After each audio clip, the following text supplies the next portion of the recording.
BJP का ऐसा कहना है कि मुसलमान उसको वोट नहीं करते। क्या बात कर रहे हैं? कामकाज के आधार पर वोट नहीं मिलते, इसी वजह से वोट जिहाद जो था वो आप लोगों के लिए 2024 में काम कर गया। अभी पता चलेगा। बीजेपी को अपनी नेगेटिव पॉलिटिक्स छोड़ देनी चाहिए। अभी तो हरियाणा में जीत हासिल की है बीजेपी ने। यूपी में बड़ी हार हारे, उस हार से अभी तक नहीं उभर पाए हैं।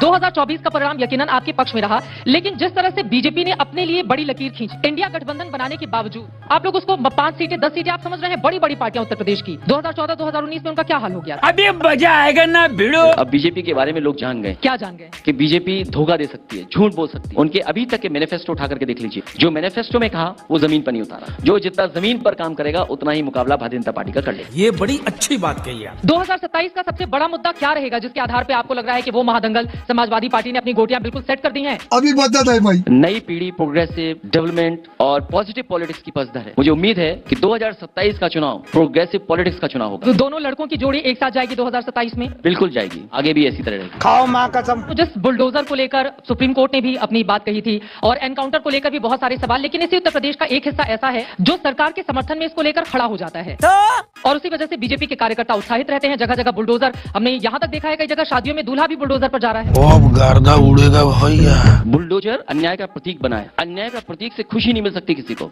बात तो सही है। और जो लोग अन्याय के प्रतीक से खुश हो रहे हैं, उनसे ज्यादा समाज में नेगेटिव व्यक्ति कोई नहीं हो सकता। आग लगा दी, आग लगा दी, आग लगा। आप घर गिरा रहे हो, लाखों घर गिरा दिया आपने। उन्होंने कहा सिर्फ अवैध निर्माण पर यह कार्रवाई की गई है। अच्छा, अगर अवैध निर्माण पे कार्रवाई हुई है तो अवैध निर्माण पे जो दोषी अधिकारी थे उनके कितने घरों पे आपने बुलडोजर चलाया? Good question. और मैं आपसे कह रहा हूँ, यहाँ बैठ करके कह रहा हूँ, गवर्नर हाउस के सामने इलीगल कंस्ट्रक्शन हो रहा है, क्या उसका नक्शा पास है? क्या इनका बुलडोजर वहाँ भी जाएगा इलीगल कंस्ट्रक्शन के लिए?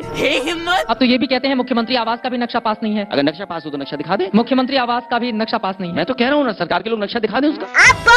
दलाल दलाल। ये तो लेने के देने पड़ गए।